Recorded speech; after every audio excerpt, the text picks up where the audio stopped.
All right, my name is Schmadeka, and I'm doing my presentation on the Good Samaritan faith-based rehabilitation. My pastor at my church, Pastor Tim Remington, founded this company. It's a nonprofit company. We've had the Women's Ranch, we call it the Ranch sometimes for short. We've had the Women's Ranch for 10 to 12 years, I think, and the Men's Ranch has been going for about 3 years now. And to save one soul at a time is basically the mission of the rehabilitation. There's 5 different points of it. Pastor Tim Remington, he very much enjoys ministering to people, and he loves seeing people's lives change for the better. Watching lives change and families being restored is one of Pastor Tim's favorite things about running the rehab. He gets to actually see people come back together, you know, after being in the lives or the throes of addiction and or hang up or what have you they may be dealing with, and where the families are separated, a lot of them come back together, and he finds that a very exciting privilege, which it is. I used to also work for this company myself. I worked there for 18 months, and I also went through the facility myself. There's a facility for women and one for men. He has a vision that he hopes to have a juvenile facility in the very, very near future. People come in feeling they have no purpose. When you're stuck in the throes of addiction, it's a very sad, not a good thing. And people that work at the Good Samaritan, they're there and they help the individuals find their purposes in life. They do a lot of one-on-ones and group things, and they just do a lot of work, and it's a really good program. People also come in feeling they don't have any identity. The Good Samaritan works with the people in groups, as I was saying, and one-on-ones, helping them to face their personal issues. They have the opportunity to find who they really are without having to go pick up the drugs and alcohol and any other hang-up for the rest of their lives. The people of Good Samaritan help the people also gain a self-confidence, because they come in so much without any self-confidence. They have little or no self-confidence. When someone's stuck in the life of addiction, you know, it's a sad, negative thing, and there's all kinds of issues to have to deal with. It's hard to get out of it if you don't get some help. Very seldom are you going to find someone who can get out of it without getting some help. And the counselors help with life skills, teaching them new ways of coping and actually letting themselves feel their emotions rather than finding ways to numb them out. They teach them about God and what He did on the cross for us and why, that Jesus Christ is there for us and how He can give a guiding light and self-worth. Living in the throes of addiction, people find themselves with no positive incentive also, and we helping find that. The counselors and facilitators help the clients with finding positive motivational incentives. The clients being drawn out of the drugs and alcohol find a lot of the time a lot of negative issues that they have to face. And it's very important to be able to find a way to deal with these things in a very positive approach rather than a negative approach. Spirituality. This by far is one of the most important things. People come in feeling pretty not whole. There's something missing. The clients are pointed in the right direction. They have to do the work themselves. They have caring, nurturing people around them 24/7 to help them on their journey of having a drug-free, meaningful life.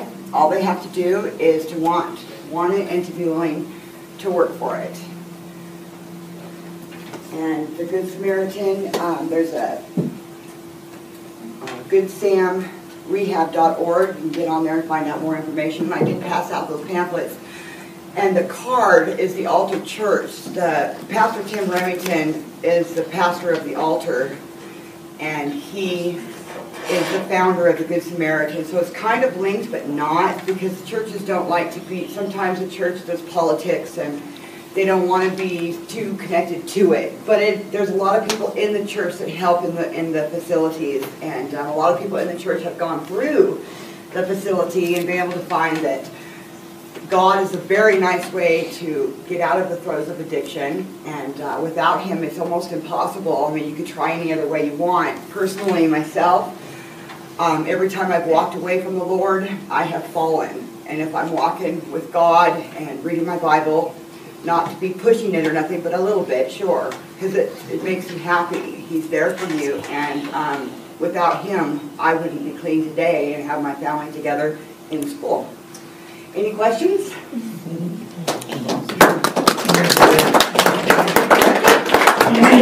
So they don't necessarily follow a 12-step program. They're more of a... No, we do have a 12-step, Okay. but it is all biblically based. Biblically based 12-step. Same 12-step. It's just that according to, I mean, it's the exact same thing, except for God is the higher power because He's real. Okay. And you can biblically base it in reference to the Bible and to the steps. So they combine that together, Yes. so it's even more spiritual than a 12-step program. Oh, definitely. Okay. I think that's actually pretty cool because I've seen the 12-step program and it's kind of like it's pushed on you versus allow you to understand different ways of getting out of that step. So Right. You really have to want it. Yeah. And you have to work at it. Nothing's going to be handed to anybody. That's very true. Just to let you know how much I appreciate that. I'm a tenured athletic and I've been clean for 15 years and I'm also back with my family in Idaho. Yeah. Anybody else? I can answer about any question you got about the Good Samaritan. Did they track the success records? They do, and that is another thing. We've got like an 85 to 95% success rate. And we actually stay in touch with the clients as best we can. We even have reunions every year. We have a reunion for the graduates. And there's also a transitional home now that when you get out of the program, you can go into a transitional house for 6 months at like $200 a month to help you get till you get to a place. And they're never going to let you out on the street with no place to go. If there's no place to go, they're going to find a place for you. They don't just say, okay, you got your tools, fly. No, they don't do that. They're right there. There's a lot of support with the people that have been through the ranch, with the people, a lot of people that have used and got off of drugs, a lot of that have never used, but have the inclination to help. I mean, that's what Jesus is about helping and teaching. And so they can turn around and help and teach themselves. So.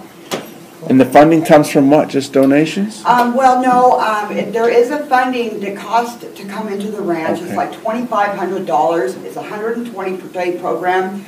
If there isn't money to come up with it, there are sometimes sponsors in the church that will sponsor a client or stuff like that.